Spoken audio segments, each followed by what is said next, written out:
Hi friends, welcome back to my channel. I am your mentor mom India. எப்படி இருக்கீங்க எல்லாரும்? நல்லா இருப்பீங்க, படிப்பீங்கன்னு நினைக்கிறேன். இங்கே வந்து எல்லாருக்குமே வந்து பிடிச்ச ப்ரொஃபஷ்னல்ஸ்ன்னு சொல்லி நீங்கள் வந்து செலக்ட் பண்ணி வச்சுருப்பீங்க. அதில் வந்து மெயினான விஷயம் டாக்டர், இன்ஜினியர்ஸ் தான் நீங்கள் அதிகமான அளவுக்கு எல்லாருமே செலக்ட் பண்ணுறது. ஸோ சூஸ் பண்ணுறதும் அந்த மாதிரி ப்ரொஃபஷனல்ஸ் தான் சூஸ் பண்ணிகிட்டு இருக்கீங்க. இப்போ நம்ம பார்க்க போகிறது என்ன அப்படின்னு சொன்னோன்னா, இன்ஜினியரிங்காக இருக்கட்டும், டாக்டராக இருக்கட்டும், எந்த ப்ரொஃபஷனல் நீங்கள் சூஸ் பண்ணாலும் சரி, ஃபர்ஸ்ட் உங்களுடைய ஸ்கில் டெவலப் பண்ணால் தான் உங்களுடைய ப்ரொஃபஷனல்ஸில் நீங்கள் வந்து ஷைன் பண்ண முடியும். நிறைய பேர் கேட்குற கேள்வி, நான் இன்ஜினியரிங் தான் படிச்சிருக்கேன், பட் எந்த விதமான ஆப்பர்ச்சுனிட்டிஸுமே இங்கே வந்து இல்லை, வேலை இல்லாமல் தான் நாங்கள் கஷ்டப்பட்டுட்ருக்கோம் அப்படின்ற மாதிரி சொல்கிறாங்க. பட் உண்மையான ரீசன் அது கிடையாது. டாக்டர் படித்தாலும் சரி, இன்ஜினியர் படித்தாலும் சரி, கண்டிப்பாக ஸ்கில் டெவலப்மெண்ட்றது ரொம்ப இம்பார்ட்டன்ட். இப்போ உள்ள வந்து டெக்னிக்கல் ஃபீல்டில் கண்டிப்பாக நம்ம ஒவ்வொரு நாளுமே நம்மளை அப்கிரேட் பண்ணிக்கிட்டே இருக்கணும். எப்படி நம்ம மொபைலில் எல்லா ஆப்ஸும் அப்கிரேட் பண்ணிகிட்டே நம்ம இருக்கோம் அப்படின்றத பொறுத்து தான் இந்த மாதிரியான நம்மளுடைய ஸ்கில்ஸ் டெவலப்மெண்ட்லேயும் கண்டிப்பாக நம்ம எல்லாரும் நம்மளுடைய ஒவ்வொரு ஸ்கில்ஸுமே நம்மளுடைய ப்ரொஃபஷ்னலுக்கு தேவையான என்ன ஸ்கில்ஸை டெவலப் பண்ணணும் அப்படின்றத வந்து நம்ம கண்டிப்பாக ஃபோக்கஸ் பண்ணி தான் ஆகணும். இப்போ நம்ம பார்க்க போகிறது இன்றைக்கி என்ன அப்படின்னு பார்த்தீங்கன்னா, how to choose A engineering college. இப்போ வந்து ஒரு 10 விஷயம் இருக்குது. இன்ஜினியரிங் காலேஜை சூஸ் பண்ணுறதுக்கான 10 விஷயம் இருக்குது. அந்த 10 விஷயமும் நம்ம 1 by 1 நம்ம பார்க்கலாம். இந்த 10 விஷயத்தையும் வச்சு மட்டும்தான் ஒரு டாப் இன்ஜினியரிங் காலேஜ் வந்து நம்ம செலக்ட் பண்ணி அதில் படித்தோம்னா கண்டிப்பாக நம்மளுடைய ஃப்யூச்சர் ஜாப் கெரியருக்கு வந்து அது ரொம்ப யூஸ்ஃபுல்லாக இருக்கும். ஸோ எதுக்காக இதை அப்படி சொல்கிறோம் அப்படின்னா, மெயினாக வந்து நம்ம எந்த காலேஜில் படிக்கிறோம் அப்படின்றத பொறுத்து தான் நம்மளுடைய கெரியர்ஸ் வந்து கண்டிப்பாக வந்து முடிவு பண்ணலாம். அந்த அளவுக்கு வேல்யூ வந்து கண்டிப்பாக இருக்குது. ஸோ இதில் வந்து ஃபஸ்ட்டு பார்க்க வேண்டியதுன்னா, decide the location. Second ranking பார்க்க போகிறோம். அப்புறம் accreditations and facilities and faculties பார்க்க போகிறோம். கெஸ்ட் லெக்சர்ஸ் அண்ட் செமினார் எப்படி நடக்குது அப்படின்றத பார்க்க போகிறோம். அப்புறம் இண்டஸ்ட்ரியல் கொலாபரேஷனும் இன்டர்ன்ஷிப்பும் எந்த அளவுக்கு இருக்குது அப்படின்றத பார்க்க போகிறோம். அதுக்கப்புறம் அந்த காலேஜஸ் எந்த அளவுக்கு பிளேஸ்மெண்ட்ஸ் கொடுத்துட்ருக்காங்க, அதுக்கப்புறம் அதோட ஸ்டாட்டிஸ்டிக்ஸ் என்ன அப்படின்றதும் இதில் வந்து மெயினாக நம்ம ஃபோக்கஸ் பண்ணி பார்க்க போகிறோம். Next innovation and entrepreneurships. அப்புறம் ஒவ்வொரு காலேஜ் போய் விசிட் பண்ணுறதும், அப்புறம் அவங்க முன்னாடி படித்த ஸ்டூடெண்ட் அலுமினிகிட்ட வந்து போய் பேசுகிறது தான் மெயினாக இம்பார்ட்டண்டான விஷயம். இப்போ ஃபஸ்ட்டு எடுத்தோம் அப்படின்னு சொன்னால், டிசைட் த லொக்கேஷன் அப்படின்னு எடுத்திங்கன்னா எந்த ஏரியாவில் இருக்குது அப்படின்றது ரொம்ப இம்பார்ட்டன்ட். இப்போ வந்து சென்னை, கோயம்புத்தூர் மாதிரியான பிளேஸில் வந்து ஸ்டூடெண்ட்ஸ் வந்து இன்ஜினியரிங் காலேஜ் எடுத்து படித்தாங்க அப்படின்னு சொன்னால் அவங்களுடைய எக்ஸ்போஷர் வந்து நல்லாயிருக்கும். அதனால தான் மேக்ஸிமம் சென்னை, கோயம்புத்தூர் மாதிரியான ஏரியாவில் இன்ஜினியரிங் காலேஜ் படிக்கிற பசங்க நிறைய பிளேஸ்மெண்ட் ஆகுறாங்க. ஸோ ஃபர்ஸ்ட்டு நீங்கள் எடுத்துட்டிங்கன்னா 440 இன்ஜினியரிங் காலேஜில் டாப்பாக இருக்கிறது வந்து 110 இன்ஜினியரிங் காலேஜ் தான் டாப் காலேஜஸாக இருக்குது. ஸோ +2 முடிச்சுட்டு என்ன பண்ணணும் அப்படின்னு நினைக்கிறவங்க ஃபர்ஸ்ட் நீங்கள் வந்து பார்க்க வேண்டிய விஷயம், டிசைட் த லொக்கேஷன். சென்னையில் படிக்க போகிறோமா, கோயம்புத்தூரில் படிக்க போகிறோமா, மதுரையா, திருச்சியா, திருநெல்வேலியா அப்படின்றத முடிவு பண்ணணும். மதுரை, திருச்சி, திருநெல்வேலி இதை பொறுத்த அளவில் வந்து உங்களுக்கு வந்து எக்ஸ்போஷர் கொஞ்சம் கம்மியாக தான் இருக்கும். பட் சென்னை அண்ட் கோயம்புத்தூரை பொறுத்தளவில் எக்ஸ்போஷர் கொஞ்சம் அதிகம். நெக்ஸ்ட் வந்து ரேங்கிங். ஒரு காலேஜை நம்ம எடுத்துட்டோம் அப்படின்னா NIRF ரேங்கிங் அப்படின்றது இருக்குது. அதை பொறுத்து தான் அந்த காலேஜ் வந்து பெஸ்ட் காலேஜா அப்படின்னு சொல்லி செலக்ட் பண்ண முடியும்.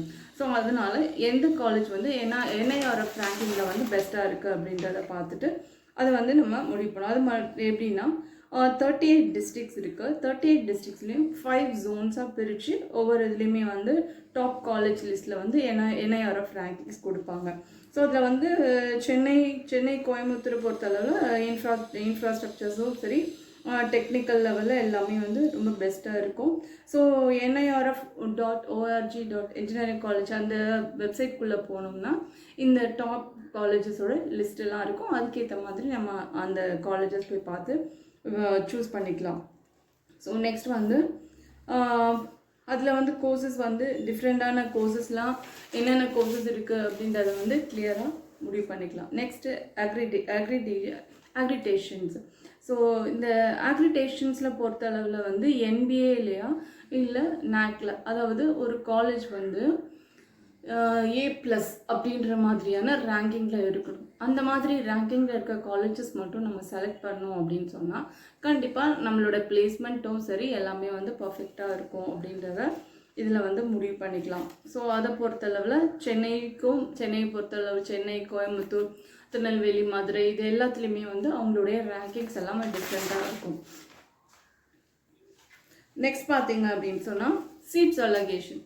இப்போ ஆக்சுவலாக வந்து ஃபெசிலிட்டிஸ் அண்ட் ஃபேக்கல்ட்டிஸை வந்து நம்ம பார்ப்போம். ஒரு காலேஜ் எடுத்துட்டோம்னா அந்த காலேஜோட ஃபெசிலிட்டிஸ் எப்படி இருக்குது, அவங்களுடைய ஃபேக்கல்ட்டிஸ் வந்து எப்படி இருக்காங்க, அது ரொம்ப இம்பார்ட்டன்ட். அந்த காலேஜ் ப்ரொஃபஸர்ஸ் என்ன படிச்சிருக்காங்க, எந்த அளவுக்கு அவங்க நாலேஜில் இருக்காங்க, அவங்க எந்த அளவுக்கு ட்ரைனிங் பண்ணுறாங்க அப்படின்றது வந்து ரொம்ப இம்பார்ட்டன்ட்.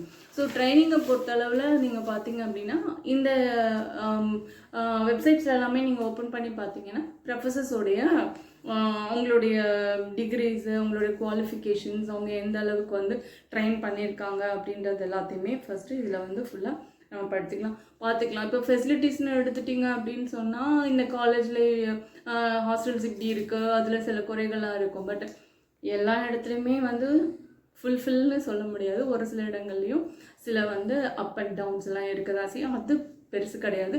நமக்கு வந்து NIR ரேங்கிங் எப்படி இருக்குது அப்படின்றது ரொம்ப இம்பார்ட்டன்ட். ஃபேக்கல்ட்டிஸ் எப்படி இருக்காங்க, எப்படி ட்ரெயின் பண்ணுவாங்க அப்படின்றது ரொம்ப இம்பார்ட்டன்ட்.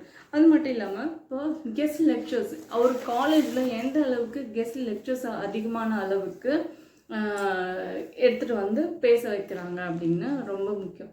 வெபினார்ஸும் செமினார்ஸும் எந்த காலேஜ் அதிகமாக எடுத்துக்கிறாங்க அப்படின்னு சொன்னால் Thiagaraja college of engineering. Thiagaraja college of engineering எடுத்துட்டிங்கன்னா அங்கே நிறைய வெபினார்ஸும் செமினார்ஸும் கண்டக்ட் பண்ணுவாங்க. ஸோ அதனால அங்கே வந்து நிறைய கெஸ்ட் லெக்சர்ஸ் கூப்பிட்டு பண்ணுவாங்க. ஸோ அந்த மாதிரி காலேஜஸ்லாம் பெஸ்ட் காலேஜாக நம்ம சொல்லலாம். கெஸ்ட் லெக்சர்ஸ் வந்து எந்த அளவுக்கு வந்து செமினார்ஸ் கண்டக்ட் பண்ணி அவங்களுடைய எக்ஸ்பீரியன்ஸை ஷேர் பண்ணிக்கிறாங்களோ ஸோ அது வந்து ரொம்ப பெஸ்ட் காலேஜ் அப்படின்னு சொல்லலாம். நெக்ஸ்ட் வந்து இண்டஸ்ட்ரி கொலாபரேஷன்ஸ் அண்ட் இன்டர்ன்ஷிப். ஒரு எந்த இண்டஸ்ட்ரியல்ஸோட இந்த காலேஜ் டைப் வச்சுட்டு கொலாபரேஷன் பண்ணி இன்டர்ன்ஷிப்பு பசங்க கொடுக்குறாங்க. இப்போது காலேஜ்குள்ளே என்ட்ரி ஆனோடனே சில காலேஜஸ் பார்த்திங்கன்னா செகண்ட் இயர் தேர்ட் இயர்லேயே இன்டர்ன்ஷிப் கொடுத்துருவாங்க. ஸோ ஒவ்வொரு காலேஜஸ்க்கும் டிஃப்ரென்ஸ் இருக்குது ஒவ்வொரு இயரை பொறுத்து.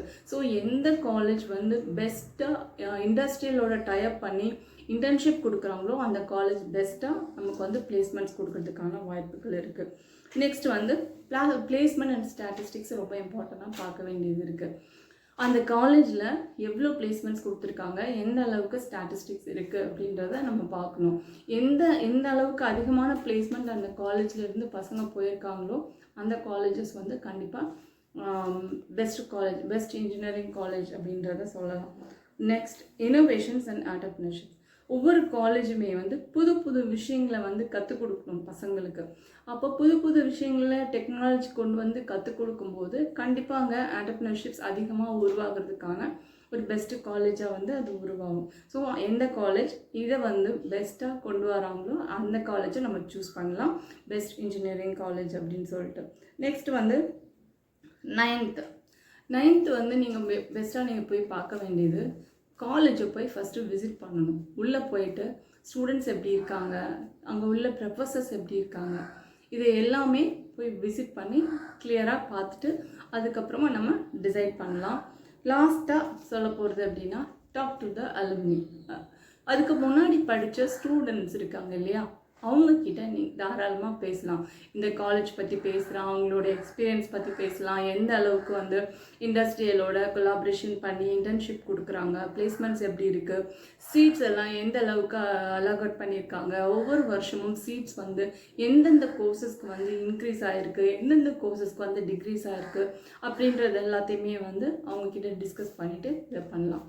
ஸோ ஃபைனலாக இந்த 10 விஷயங்களை மட்டும் 10 விஷயங்களை மட்டும் நீங்கள் பேஸ் பண்ணி ஒரு நல்ல இன்ஜினியரிங் காலேஜை சூஸ் பண்ணி கண்டிப்பாக ஷைன் பண்ணால் லைஃப்பில் வந்து என்றைக்குமே நம்ம ஒரு பெஸ்ட் ப்ரொஃபஷ்னல்ஸாக ஷைன் ஆக முடியும். Thank you so much.